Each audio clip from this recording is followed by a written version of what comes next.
Baik, 96,7 Radio Global FM Lomba Kawan Global. Masih kita di Bincang Global kita untuk edisi hari ini 21 November 2020. Tentunya masih mengundang Anda kawan global di 087865110035 atau di 081339909670 baik melalui telepon, SMS ataupun WhatsApp untuk bertanya-tanya mengenai Universitas Terbuka Mataram. Tadi sudah ada yang bertanya via WhatsApp, Hasan di Gunung Sari. Kami ulangi kembali pertanyaannya. Hasan di Gunung Sari, selamat pagi Pak Direktur. Selamat pagi Mbak. Saya tertarik untuk melanjutkan pendidikan di program Pasca Sarjana UT. Tapi maaf Pak, saya terkendala biaya. Kalau beasiswa untuk pasca sarjana ada nggak ya di Universitas Terbuka?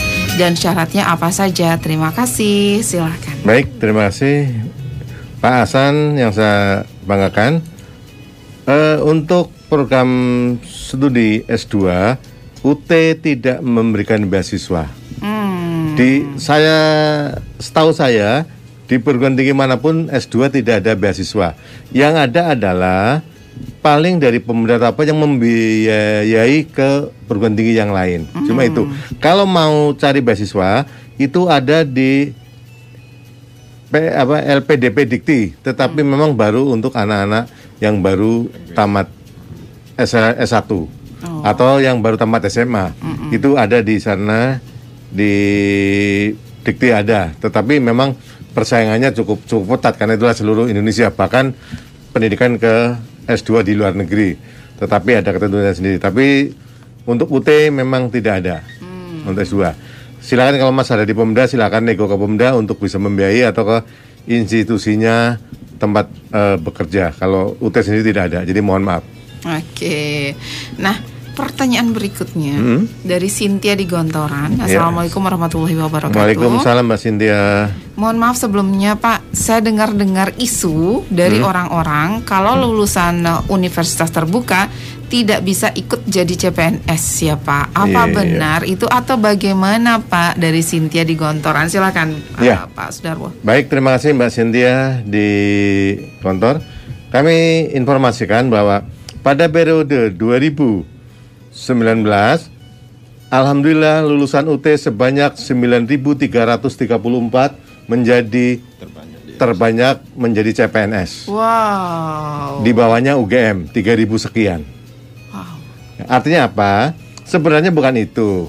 Yang menjadi syarat adalah jika di salah satu Pemda meminta 3,0 IPK-nya, dia sampai enggak.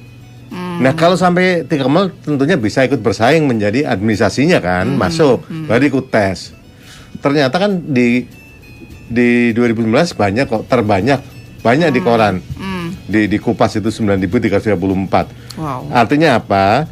Pada saat kita menjadi mahasiswa dimanapun, ya harus punya target IPK karena kalau di sini kalau nggak salah masih 275.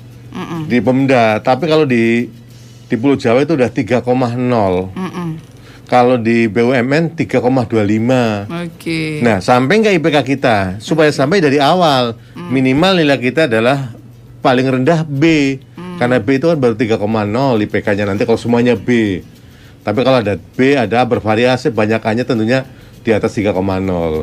Karena syarat untuk menjadi pegawai negeri adalah IPK dan akreditasinya dulu itu Mbak. Kalau memenuhi syarat IPK-nya bisa silahkan bersaing.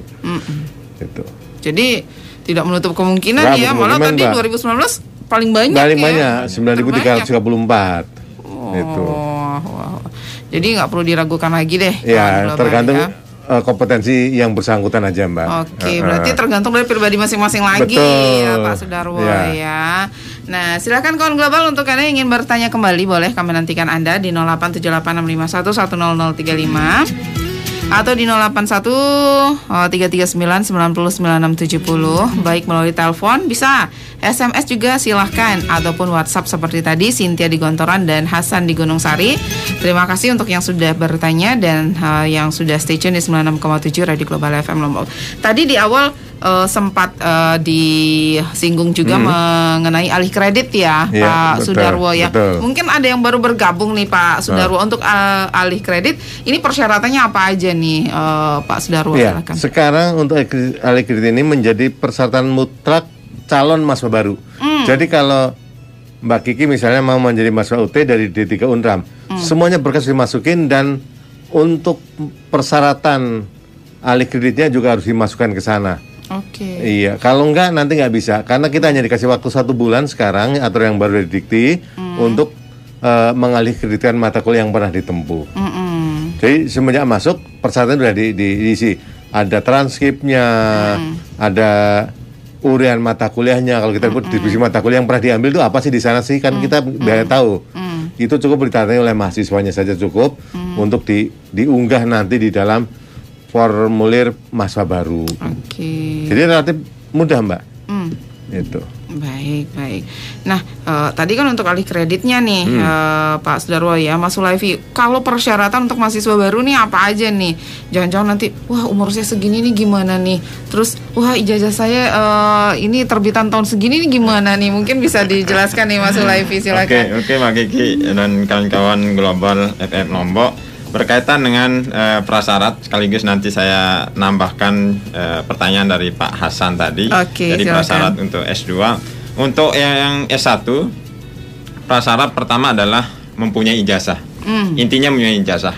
Tahunnya kami tidak melihat. Jadi kenapa UT dibilang terbuka, kami tidak melihat tahun ijazahnya. Jadi kapanpun dan berapapun umurnya calon mahasiswa di UT bisa diterima tanpa tes. Termasuk paket C. Ya, paket C. Paket C bisa Mbak. Paket C juga bisa masuk di sini. Yang penting mempunyai ijazah SLA atau yang dilegalisasi. Nah, intinya sih itu. Jadi ijazah yang sudah dilegalisir, terus fotokopi KTP, 1 lembar pas foto 4x6. Sama materai 6.000. Jadi hanya itu untuk yang sekarang 10.000 kalau nggak sama materai udah loh. Oh ya ada sekarang udah ada materai 10.000. Nah, itu nanti satu lembar materainya. Ya. Seperti itu. Itu untuk yang umum. Kita ada jurusan yang jurusan pendidikan. Nah, itu dia harus wajib guru, Mbak. Wajib guru. Ya, itu kalau jurusan PGSD, PG PAUD atau jurusan pendidikan ekonomi, itu calon mahasiswa itu wajib guru, minimal dia 1 tahun sudah mengabdi. Nah, itu kalau itu. Tapi kalau jurusan yang umum di luar kependidikan itu tanpa harus menjadi guru boleh masuk di UT. Jadi itu untuk yang persyaratan untuk yang S1. Yang S2, jadi menjawab dari pertanyaan Pak Hasan, kalau S2 itu agak lebih banyak persyaratannya.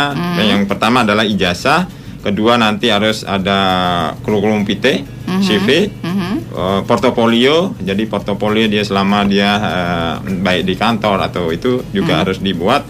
Hasil tes bahasa Inggris, jadi kemampuan bahasa Inggrisnya juga jika pernah ada sertifikat atau apa itu juga harus dilampirkan.